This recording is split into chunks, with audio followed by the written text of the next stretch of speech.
แพงเลิกมันน้ำมันใหญ่ให้เพียงตลอดได้เหมือนนะ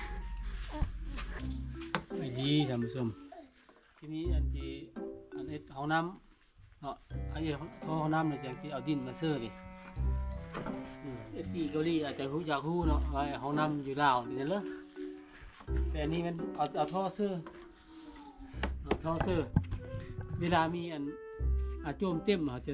มีรถมาดูดเนาะในเมืองมีรถดูดท่วมนะแต่บ้านนอกมีแต่ว่า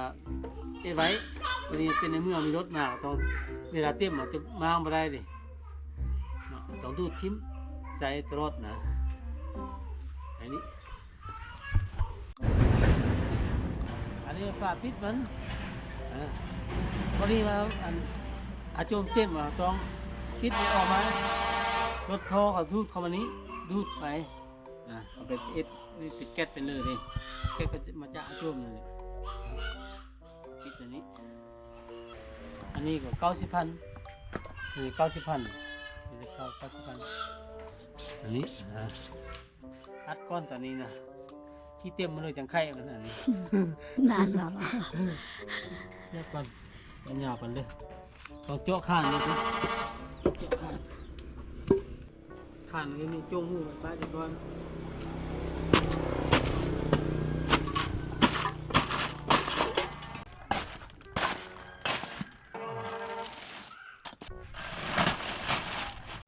เป็นหูเนาะจุ่มเนาะ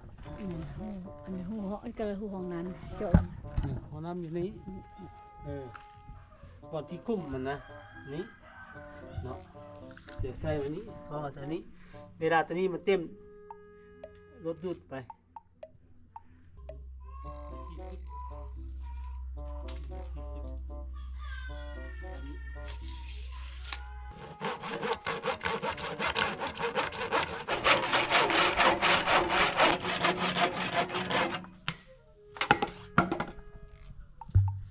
โอกาโอเคติดเลย อันนี้โรงงานสะเอ็ดยาวเฮงแต่มาตัดโรงงานนะนี่มาซื้ออันนี้มันคาฟี่ก่อนนี่ตัดนี่แหละเพื่อมันแม่นี้จะบิดเนี่ย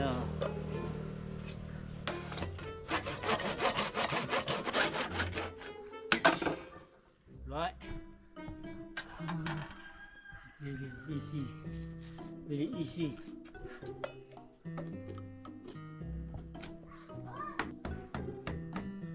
นี่นะ เรียนดีเอาเนาะคือเขาผลิตมันไข่ยาก ไข่ดูไข่เอาข้าวมา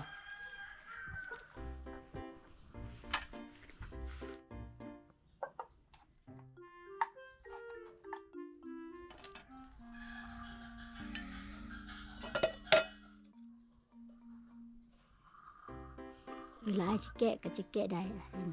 แกะเอาไฟโล่เลย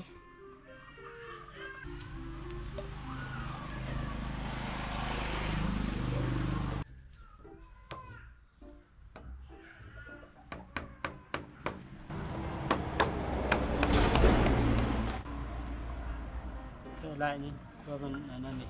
มันหูเยอะธรรมดาตัวนี้จะซุปตัวข้าวทางในนี้อันนี้ตัวนี้น้อยกว่าตัวนี้นะคำเป็นสุดเก่ามินเป็นไรยอมเป็นกลิ่น เปิ้นหนอง เป็นกลิ่น เปิ้นไม่กวนซะละ แซ่บป่ะไม่ย่างแซ่บป่ะน้อย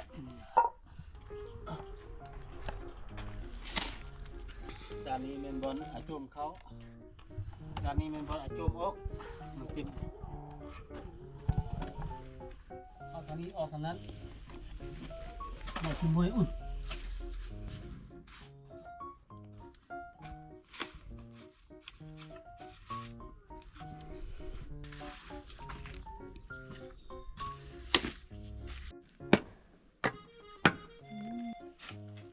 มีโซกดินเขา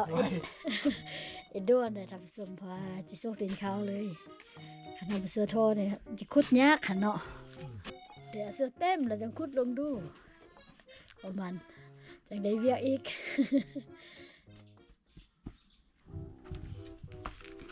ครับ ผมก็ได้เวียกหันผมเด้อผู้เฮียดอะไรเพื่อไปการกับท่านเปลี่ยนแกจะส่งแล้วก็ได้เรียกต่อ เสื้อนี่มัน ไปโรงเรียนก็ ไปเรียนส่งเปลี่ยน ว่างเราเขียนคำบรรยายเนาะเอาลงคลิป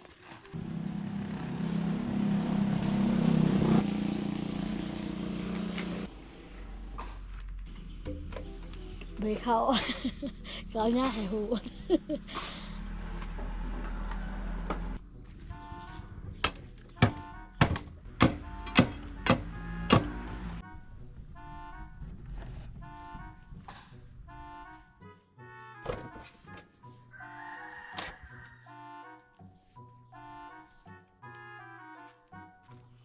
ก่อนให้มันจังโตมากก็ได้เนาะ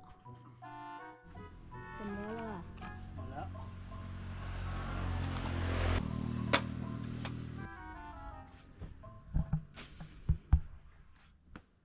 ชิมุน อาทิตย์เข้าเนาะอันนี้โอ้ยังนักครับสมคุณครูทางกายน้อยแล้วได้เนาะแต่แข็งแห้งไงล่ะอันบอกไอ้ก็แข็งแห้งอยู่อ่ะไอ้มันแข็งแห้งเย็นได้สัน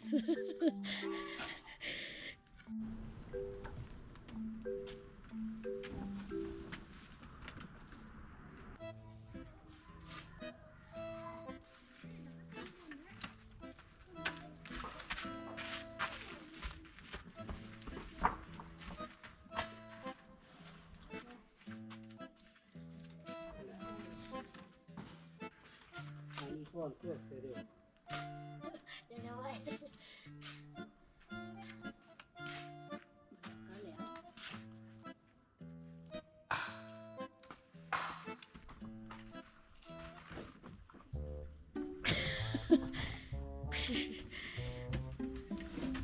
ราคาละเอียดมาพอดีมาพอดีไม่หลายไม่หลายว้าวจ้าว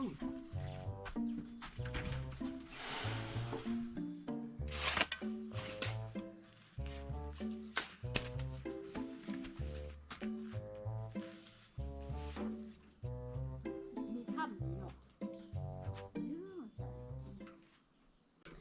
เป็นผู้โชคป่ะ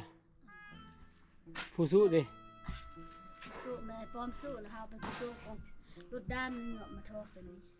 ไอ้จีเต็มแล้วนะเต็มแล้ว สมองนี้ผมเลยเฮ็ดเนาะเมื่อยได้แบบนี้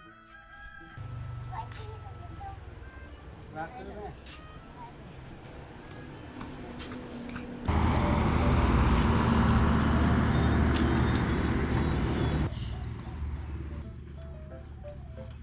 ฟ้องนี่นะเป็นนั่นแต่ฟ้องเป็นใครบอก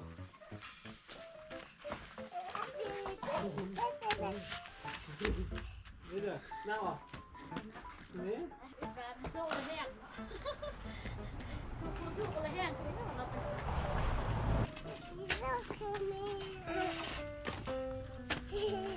ป็นหน้าเด็กสู้กันสู้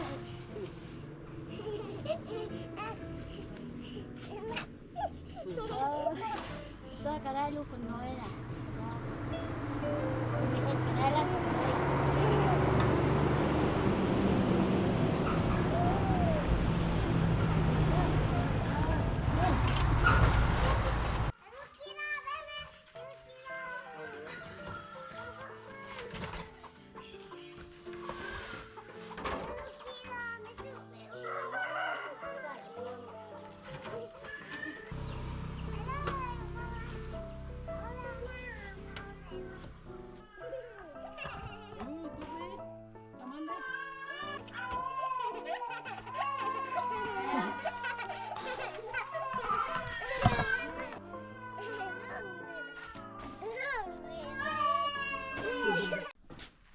รถจะลงเลยนะ จะยากหลาย ไปแล้ว นี่นึ่งเนาะจอยซื้อ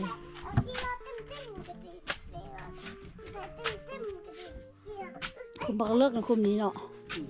มันเนื้อความพยายามเกี่ยวกับบดามนึ่งเลยเนาะคุมนี้เหลือหน่อยนึงเสื้อทั้งเนื้อ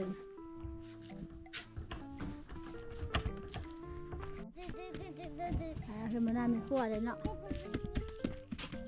พอดีเลยเขามาทางนี้เลยไปอาบน้ำเนาะ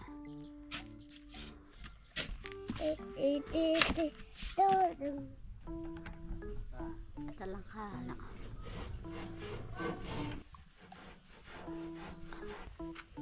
อันนี้บ้านเฮานะปานลมเนาะป้องกันเพื่อลมพัดมาได้ เอาเสื้อปลาล่มก่อนจังมุง เดี๋ยวจะได้มัดตัวนี้ไปไม้นั้น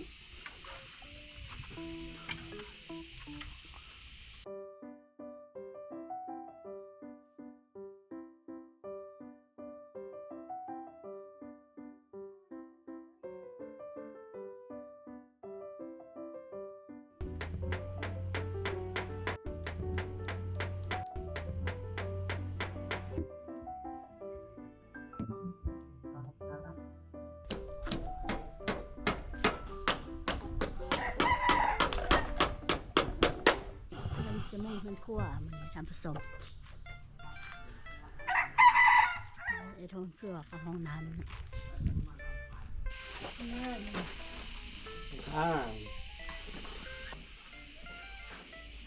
คนมาเอาขึ้นเลยขึ้นมาขึ้นเลยเร็วอ่ะคนมาเอาขึ้นเลย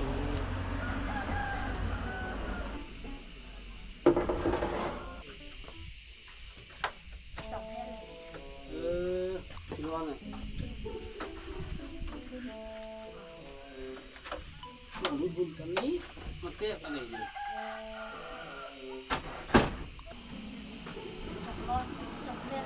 Kopian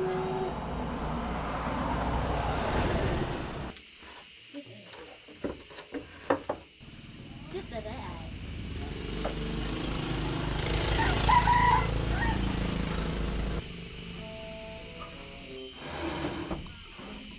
Mula, mula.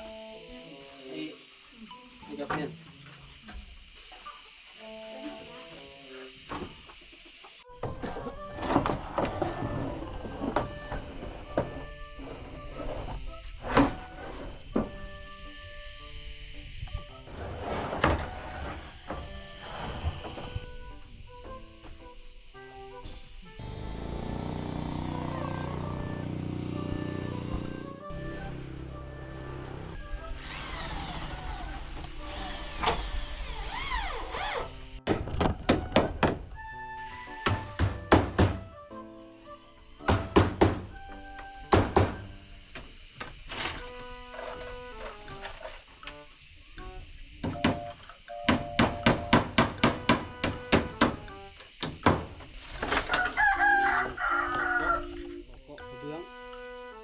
Mà không ăn này ní,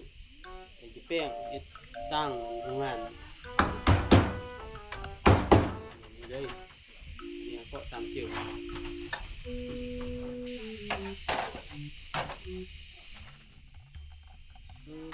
Taซื้อก่อนโคตรเป็นรถเนาะ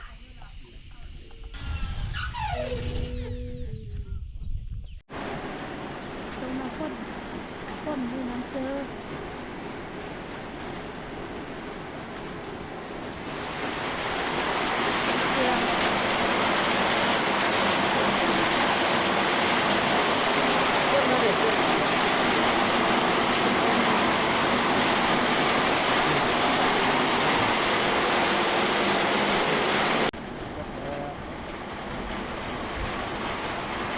เครื่อง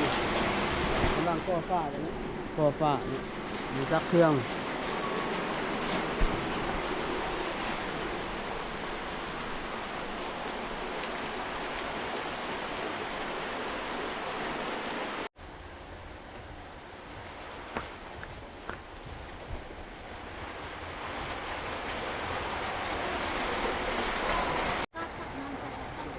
อันนี้แม่นซักด้วยมือนี่ไงนี่ล่ะเครื่อง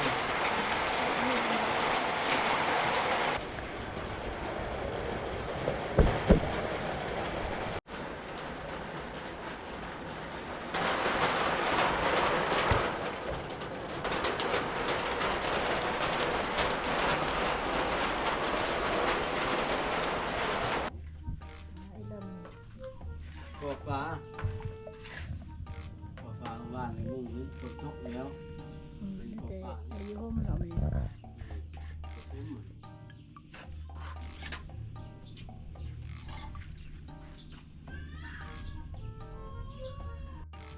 ตกนะครับฝนตกตกแต่เมื่อเช้ากับเมื่อคืนนี่น้ำห้องน้ำเสือบ่ได้ตัวน้ำเอาน้ำเปื้อนห่มอยู่นี่หมดเลย เนาะมันบ่ไล่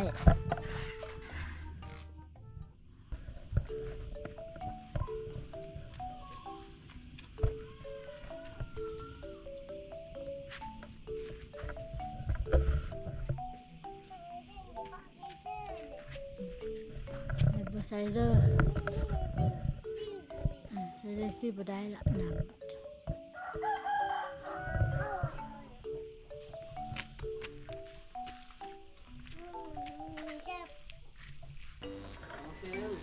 ต้องแต่งมาหน้า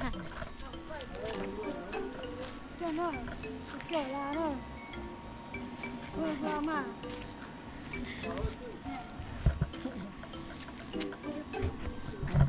ไปพักเด้เนี่ยเนาะ